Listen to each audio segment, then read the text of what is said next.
terrible stretch here for the Celtics the past really month and a half. They've just not looked very good. Like, I know people say that as like as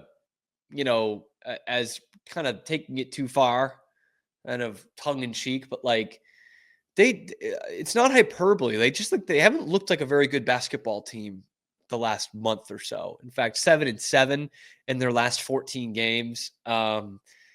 They lost to Sacramento on Friday. They beat New Orleans, who had 9 wins going into the game. They beat New Orleans by 1 point on Sunday. They barely held on. And then they go into this game last night against Toronto, who also has 9 wins going into the game, and they emphatically leave the game with 10 wins.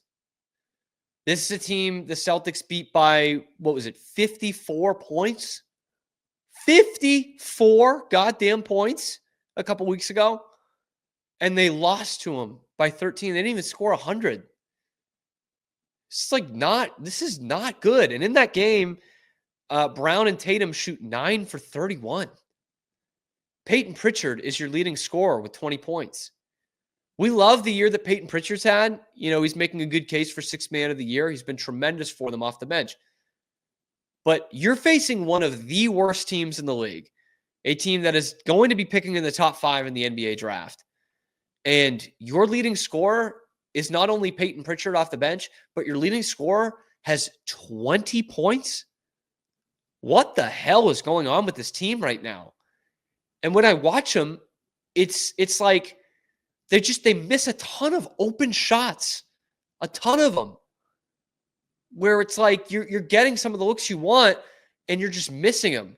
And that can happen for a game, maybe 2 games in a row. This has happened for a month.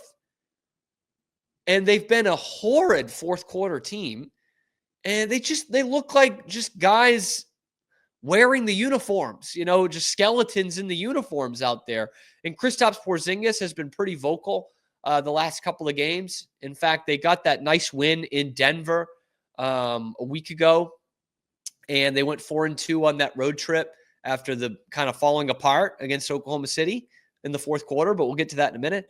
And after that game in Denver, he said, which was an impressive closeout that they had. Jokic wasn't playing in that game. Neither was Derek White for the Celtics, but they had a nice closeout in that game. And he was saying, like, we're not where we need to be. I promise we'll get better. Like, sorry to the fans. Like, we're going to get better. And I remember being like, oh, okay, that's kind of odd. At least that means they have high standards. And then he gets the mic in his face last night against Toronto, and he kind of tells it how it is once again. I think we played with no spirit, with no personality, and it's just weak performance from us, honestly. So, we just play with no personality. Tough to argue with that. Weak is a good way to describe the way they've been playing basketball the last month or so. And where you really see it is the lack of intestinal fortitude when it comes to the fourth quarter. In the past month, they were 28th in the NBA in offensive rating in the fourth quarter. 28th! This was one of the best offensive rating teams in the history of basketball last year.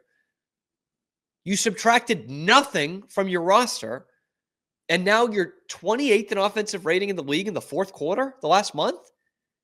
That's not what good teams do. That's what lottery pick teams do. They have the energy to hang with you for 3 quarters, and then they fall apart. 15 points in the fourth quarter last night against Toronto, one of the worst defensive teams in the league, which I don't even need to bring up. They're one of the worst teams in the league. Full stop.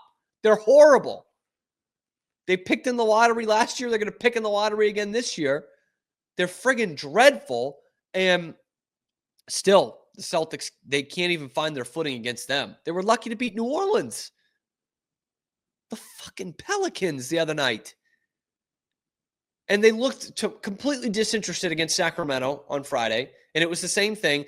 Their talent kind of hung, was able to hang with them for 3 quarters.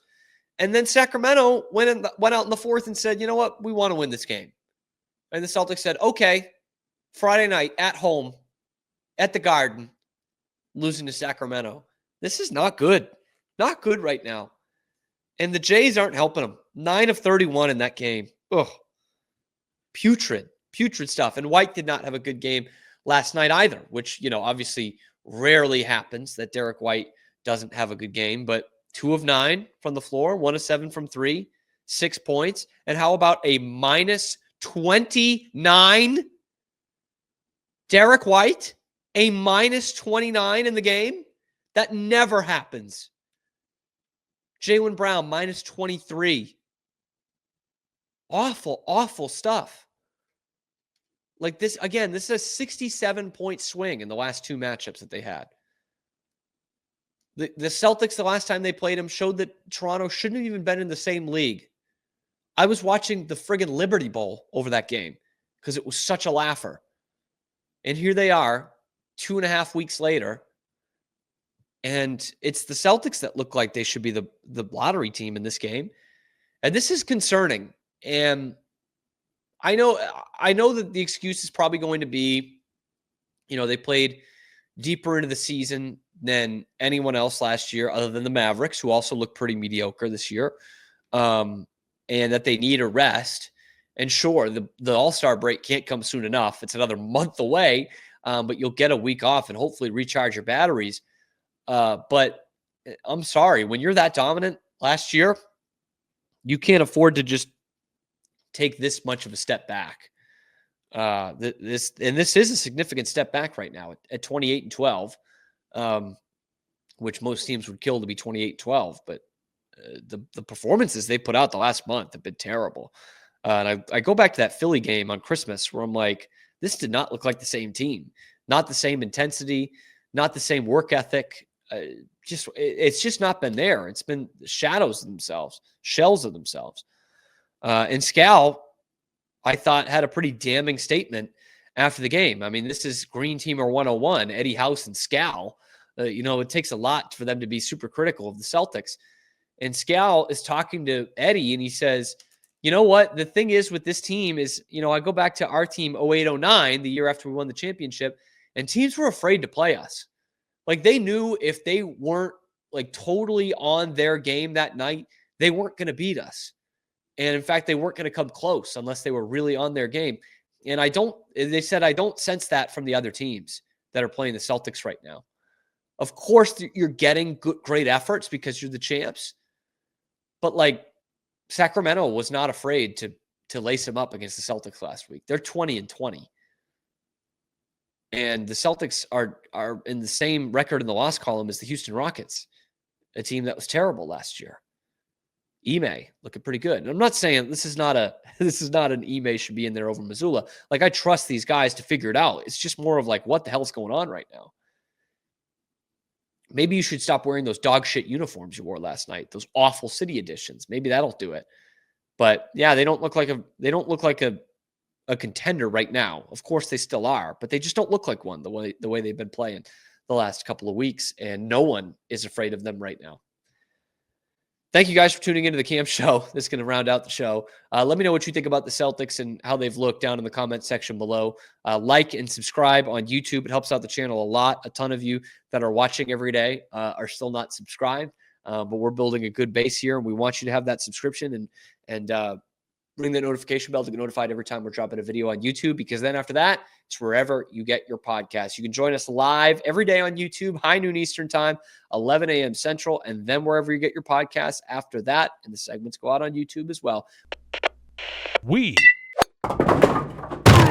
are Rogue Media Sports. Hey, thanks for stopping by. And if you like this video, be sure to give us a like and subscribe. It really helps out the channel a ton. You can follow me on Twitter here for some more outrageous Boston sports takes coming to you every weekday at noon Eastern time. And then after that, wherever you get your podcasts.